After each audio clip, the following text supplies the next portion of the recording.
We're going to look at hypothesis testing traditional approach for a one population standard deviation. And it says in this example, a bottling company claims that the standard deviation of the amount of sports drink in a 12-ounce bottle is no more than 0.632 ounces. And a random sample of 31 bottles has a standard deviation of 0.866 ounces.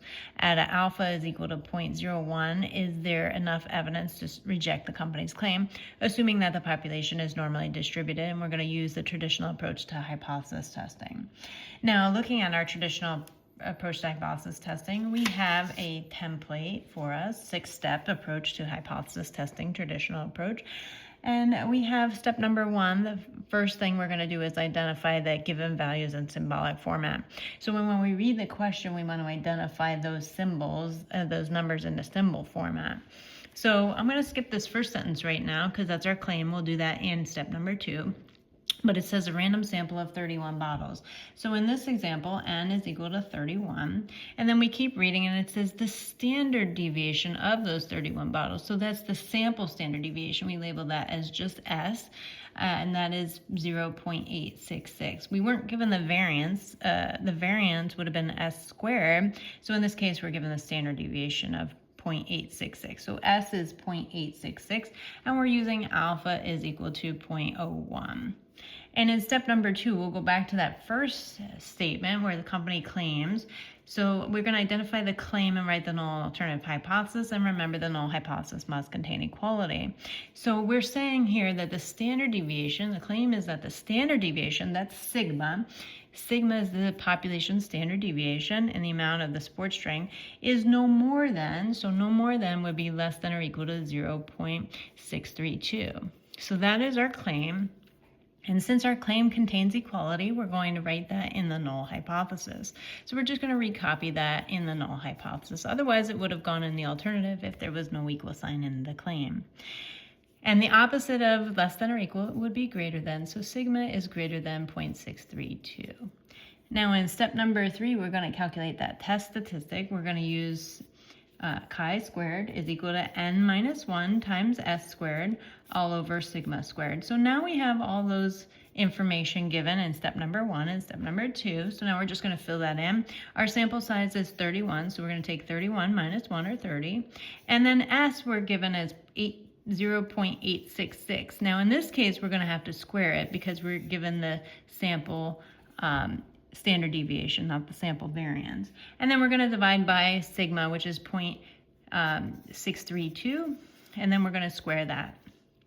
And then when we do all that calculation, I'm going to round off 3 decimal places because that's what our tables are going to use. So I'm going to use 56.328. So that is our test statistic. Now we have to find that in step number 4, that identify that critical value, that critical region and rejection region. So we're going to use that chi-square distribution is non-symmetric, so we have a longer tail on the right-hand side. And since this is a one-tailed test on the right, we're going to shade in that right side. So we look at the alternative hypothesis to decide the direction in which the arrow is pointing. We're going to put all of our level of significance of 0.01 in there, and then we're going to look in our tables for that right side critical value. So we're going to look up 0.01 in our tables for chi-squared. We're going to get 50.892, and that's called our right side. R stands for right side critical value. So 50.892 is our right side critical value. And our rejection region is just what we shaded written into symbol format. In symbols, I wrote everything to the right of this 50.892. So I'm going to say chi-squared R is greater than 50.892.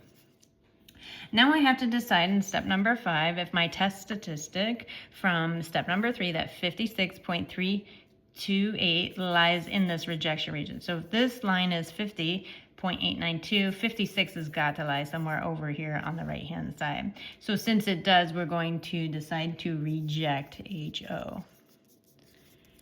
And then our final concluding statement, we're just going to restate that we're rejecting HO. We already said that in step number 5. And then we're going to, since we're rejecting HO, I don't want the HO, which is where my claim is. So we say there is not sufficient evidence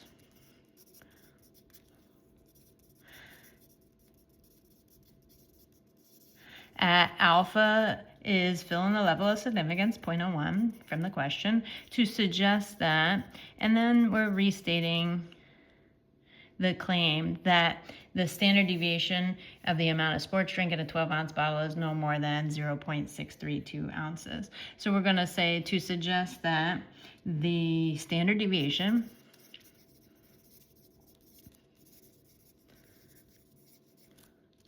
in the amount of sports drink in a 12-ounce bottle is no more than 0.632 ounces. So that is a hypothesis testing traditional approach for a one population standard deviation.